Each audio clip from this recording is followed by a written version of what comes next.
Bismillahirrahmanirrahim. Assalamualaikum warahmatullahi wabarakatuh. Jumpa lagi di channel Titin Setiasi. Alhamdulillah guys, semoga kita semua selalu ada dalam keadaan sehat walafiat dan selalu dalam lindungan Allah Subhanahu wa taala. Yuk kita berdoa dulu. Bismillahirrahmanirrahim. Allahumma faqihni fiddin wa 'allimni at-takwil. Kajian kali ini masih sama ya, di tanggal 1 Muharram. Kebetulan pengajiannya juga di rumahku dengan narasumber Umi Rahmawati. Dan kali ini temanya adalah esensi istiqomah menurut Al-Quran. Yuk kita saksikan bersama-sama. Semoga ini dapat menambah keimanan kita kepada Allah SWT. Amin ya robbal alamin. Selamat menyaksikan. Baiklah ibu-ibu yang saya hormati dan Allah muliakan, insya Allah pada malam hari ini kita akan membahas tentang esensi istiqomah. Coba buka dulu Al-Qurannya. Quran surat 41 ya, ayat 30 dan 32. Coba saya bacakan, nanti ibu baca ya. Ayat pertama, ayat yang 30-nya. A'udzu billahi minasy syaithanir rajim. Bismillahirrahmanirrahim. Innal ladzina qalu rabbunallahu tsumma istaqamu. Coba. Innal ladzina qalu rabbunallahu tsumma istaqamu Sumastaqamu tatanazzalu alaihimul malaikatu illa alla tahabu. Sumastaqamu tatanazzalu alaihimul malaikatu alla takhafu alla takhafu wa la tahzanu wa absiru bil jannati allati kuntum tu'adun. alla takhafu wa la tahzanu wa abshiru bil jannati allati kuntum tu'adun. Sadaqallahul azim. A'udzubillahi minasyaitonirrajim. Bismillahirrahmanirrahim. Insyaallah pada malam hari ini kita akan membahas tentang esensi istiqomah. Apa sih arti dari esensi istiqomah? Esensi istiqomah dalam Al-Quran itu adalah hakikat atau pokok gitu. Ya. Sebuah perjanjian yang telah disepakati sehingga akan menghantarkan diri kepada surga yang lurus di dalam ayatnya. Itu arti dari esensi istiqomah. Jadi arti dari esensi istiqomah itu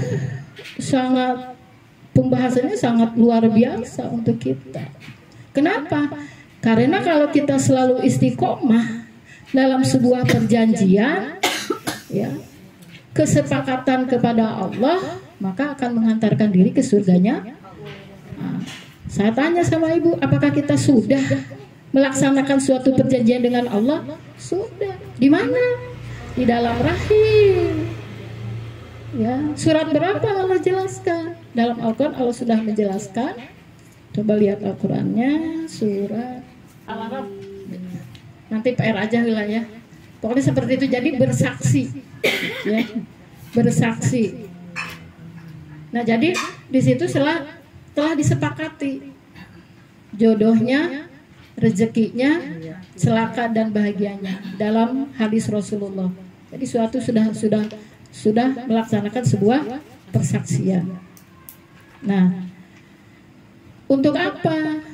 Nah, di sini dijelaskan, kita kembali lagi ke ayat yang tadi, Fussilat 30. Innalladzina qala rabbuna tsumastaqamu. Innalladzina sesungguhnya orang-orang qalu berkata Rabbana ya Tuhan kami tsumastaqamu, persaksian dalam sebuah keistiqomahan bahwa benar Engkau adalah Tuhan kami, bahwa benar kami nanti akan dikumpulkan di yaumul akhir. Jadi suatu perjanjian dengan Allah dan untuk mencapai suatu keistiqomahan. Nah, di sini dijelaskan oleh Allah, ya, apabila hati kita telah beristiqomah, maka satu, hati kita akan takut kepada Allah.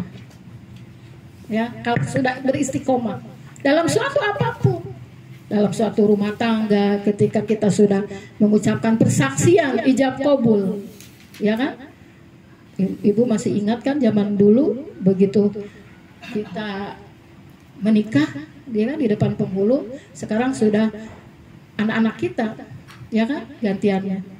Anak-anak kita sudah ada yang menikah, ya. Jadi dalam suatu apapun, baik dalam sebuah tatanan rumah tangga, dalam sebuah tatanan kehidupan lingkungan bermasyarakat, baik dalam mengawal mendidik putra-putri kita, baik dalam kita sebagai suami ke istri-istri dari suami, kita mengucapkan asyhadu alla ilaha illallah wa asyhadu anna muhammadar rasulullah. Kalau tidak mengucapkan itu kan tidak sah, ya enggak? Kita nikah tidak mengucapkan kesaksian kan, asyhadu alla ilaha, sah tidak nikahnya? Ya enggak sah, walaupun jungkir balik juga. Maka dalam Islam untuk mengesahkan suatu pernikahan teh, ketika ada ijab kabul mengucapkan 2 kalimat syahadat. Kalau tidak, laki-lakinya misalnya nggak bisa mengucapkan 2 kalimat syahadat, ya tidak sah. Ya kan? Yang sekarang mana luar biasa, minta dilegalkan pernikahan apa? Beda agama, udah sampai datang ke PNPN, ke tempat-tempat kok sampai ke konstitusi supaya dilegalkan antara nikah beda agama. Ya kita kembalikan adinullah, kembalikan kepada Islam. Nikah beda agama tidak sah dalam pernikahannya. Kenapa? Ya tidak bersaksi kepada Allah, ya enggak. Jadi untuk kesakralan sebuah pernikahan sah tidaknya itu dengan mengucapkan 2 kalimat syahadat. Nah, maka kalau hati kita sudah istiqomah kepada Allah, maka hati kita akan takut kepada Allah, ya kan? Jadi kemanapun Allah selalu melihat kita. Allahu la ilaha illa huwal hayyul qayyum la ta'khudhu sinatun wa la naum. Jadi Allah terus, kedua malaikat Allah terus mengintai kita sedang di mana, mau kemana. Maka kita tidak akan berani ingkar kepada Allah dan Rasul.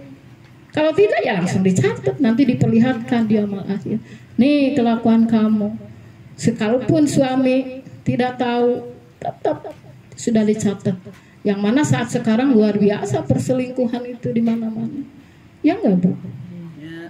Minta tukeran apa nomor HP yang bukan tidak murim. Sekarang kan sudah dipertontonkan di mana? Di gadget, sudah diperbudak dengan gadget. Masya Allah, innalillahi.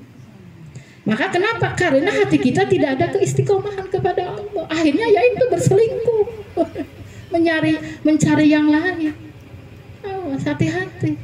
Kenapa? Karena tidak ada takut kepada Allah. Kalau hati kita sudah istiqomah, maka akan takut kepada Allah. Maka ketika begitu keluar rumah, bismillahirrahmanirrahim, bismillah, kita tawakkaltu 'alallahi, Allah melebarkan keberkahan. Ketika kita kiri kanan takut kepada Allah, maka menutup seluruh auratnya, beristiqomah. Ya kan? Ya. Jangan begitu keluar rumah udah tergerai rambutnya, ininya, lihat nggak ada orang, buang sampah. Berarti di hati kita tidak ada keistiqomah. Sedangkan hati yang sudah istiqomah, satu takut kepada Allah. Satu itu. Kan cuma ke situ doang. Iya, kan cuma ke situ doang, buang sampah, timah. Bener nggak salah. Atau misalnya tunggang tengok nih ada yang ngobrol nggak di luar ngerumpi di bawah pohon seri gitu. Udah nimbrung ah. Kata suaminya, masuk di rumah belum kelar. Tenang, ini ada kok. Nah, ini masih ada masuk. Kata saya, emang ada yang suami nyuruh masuk? Nggak ada di sini. Suaminya pada Lagi makan-makan kehabisan deh. lagi makan-makan. Sudah masuk. Masuk. Si bapak mah nggak toleran. Gitu. Padahal kalau orang sudah istiqomah tadi intinya, pokoknya harus konsekuen, harus apa? Konsisten kepada Allah dan Rasulnya, kepada suami, ya kan? Yang memberikan nafkah siapa? Suami, ya kan? Apa orang lain? Ini seakan-akan suami nggak ada artinya itu. Masya Allah, innalillahi. Maka dipanggil oleh suami, tenang Pak, ini lagi rame, mendahulukan ini daripada karena suaminya udah hayang gerak masuk ke kamar itu. Yang berat. Kita jatuh gitu. Kan ada asa sekarang. Segera. Bentar Pak, masih siang aja juga. Bukan anak-anak sekolah, ini kan udah sekolah. Gitu kan? Iya. Nggak konsisten itu ibunya. Ntar Pak, ini lagi makan tanggung. Bahaya itu. Berarti tidak istiqomah.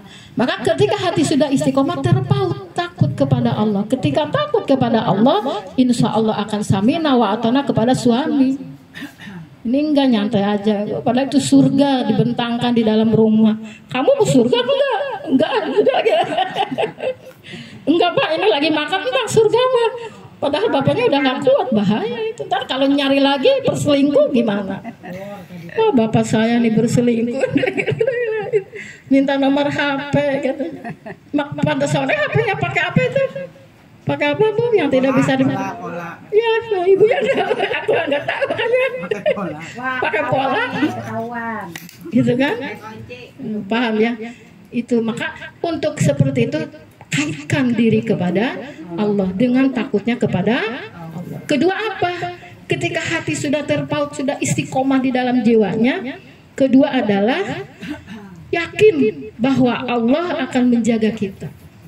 Ya kan? Itu ketika sudah istiqomah. Kenapa yakin bahwa Allah sudah menjaga kita? Kita harus memenuhi syaratnya. Dalam Al-Quran surat 33 ayat 59, coba lihat baca. A'udzubillahi minasyaitonirrajim. Bismillahirrahmanirrahim. Ya ayuhan nabiyyu qul li azwajika wa banatika wa nisa'il mu'minina yudnina 'alaina min jilbab. Maka wahai Nabi, katakanlah kepada istri-istrimu, anak-anakmu, wanita-wanita mukmin kita, anak-anak kita, anak-anak mukmin, ya, wanita-wanita solehah. Maka Allah menyuruh untuk menutup aurat. Supaya apa? Dijaga oleh Allah. Aurat di sini keseluruhan, Bu. Bukan aurat secara fisik saja, ya kan? Menutup aurat secara fisik, pakai jilbab, pakai ini, tapi hati juga ketutup. Lahir batin. Ya, selalu menjaga aurat-aurat. Bagaimana aurat dalam rumah tangga? Jangan sampai aurat rumah tangga orang lain tahu. Sekalipun ibu dan bapak jangan sampai tahu. Bagaimana keadaan di dalam rumah tangga kita sedang diuji. Jangan sampai ini mah apa ngeluh, nelpon, mah klinik, mah saya ini suami saya gini. Bahaya itu. Jadi tidak apa, aurat rumah tangga tidak tertutup. Jangan pandangan ibu aurat secara ini saja. Iya, aib itu aurat dalam rumah tangga. Jangan sampai keluar rumah tahu keadaan suami saya begini. Kan kalau enggak kalinya di sini mah. Ibu-ibu di luar sana menceritakan aib bapak. Kalau bapak saya iya, kalau bapak saya begini. Timbal yang satunya, iya sama, bapak saya juga, sama, yang ininya sama, belas itu juga sama. Jadi akhirnya ibu-ibu ini menggunjingkan suaminya. Innalillahi. Bagaimana mendapatkan surga yang lurus? Bagaimana mau mendapatkan surga, suaminya sendiri diobrol kepada yang lain. Akhirnya tulislah di medsos status, bapak gue gini, bapak gue innalillahi. Banyak loh yang begitu. Berarti itu tidak menutup aurat-auratnya. Sedangkan itu adalah aurat dalam rumah. Jangan sampai tahu keadaan ekonomi, keadaan ini dalam rumah tangga, jangan. Yang tahu hanya diri dengan Allah. Langsung bilang sama Allah, ya Allah, tolong berikanlah kekuatan dalam mahligai keluarga saya. Buat apa diceritakan keluar? Apakah akan mendapatkan solusi? Tidak. Ada nggak, Bu? Tidak. Tidak ada. Ngomong ke ini, iya syukurlah. Di dalamnya ikik. Syukurlah, rasain loh, gitu kan? Innalillahi. Ikik. Syukurlah, masya Allah, innalillahi. Jangan sampai orang lain tahu keadaan keluarga kita. Kita tutup rapat aib-aib kita, aurat-aurat kita, baik suami ataupun anak. Anak saya gini-gini, iya anak saya juga, masya Allah susah banget diatur dia, ya gitu kan. Jangan. Kita ngomong ke si A, apakah A itu bisa menyelesaikan masalah anak kita? Kan tidak. Maka kita musyawarahkan, musawirhum fil am, musyawarahkan di dalam rumah, langsung kepada Allah, ya Allah tolong berikanlah anak saya menjadi anak yang soleh. Munajat tengah malam nih 1 Muharram, nih tahun baru, ya Allah tolong berikanlah kekuatan kepada hamba ini, berikan anak kami, bilang sama Allah, anak kami tuh begini, bilang semuanya sama Allah. Allah juga Maha tahu, anak saya begini, ya Allah tolong jaga. Kenapa? Ketika hati sudah istiqomah maka akan dijaga oleh Allah dari aib-aibnya, dijaga oleh Allah. Ketika kita tidak keluar aib, diumbar-umbar aurat keluar, apalagi tulis di status. Kan tahu kalau tulis sesuatu, ini ibu ini lagi galau ya, gitu kan, gitu. Tahu kan? Ya kan, di status nulis lagi makan ini, lagi sedang di sini. Ibu ini lagi galau apa ya? Apa-apa di status? Apa di status? Apa sih arti status? Status arti apa? Keadaan diri, gitu kan? Pamer. Iya, itu tidak boleh. Maka itu tandanya orang yang belum hatinya beristiqomah. Jadi tidak terpaut kepada Allah. Padahal Allah menjaga luar dalam, atas bawah, kiri kanan dijaga oleh Allah. Insya Allah sesuatu permasalahan solusinya hanya kembali kepada Allah. Orang lain tidak bisa menyelesaikan solusi, tidak bisa menyelesaikan solusi. Paham tidak? Itu kedua ya. Jadi Allah akan menjaga. Kalau udah terlanjur orang semua tahu bagaimana? Ya kalau udah terlanjur seorang tahu, ya udah stop. Kita mohon ampun kepada Allah. Ya Allah, ampunilah dosa saya. Saya telah mengumbar aurat-aurat keluarga saya, aurat-aurat aib-aib keluarga saya. Mohon ampunilah dosa-dosa saya. Jangan sampai engkau nanti dia malah diminta pertanggungjawabkan. Kan berat, ya kan? Nah itu ya. Ketiga, apa yang sudah hatinya terpaut oleh Allah dengan tanda kita sudah masuk ke istiqomahan. Tujuan, ya, tujuan, harapan, pengampunan hanya kepada Allah.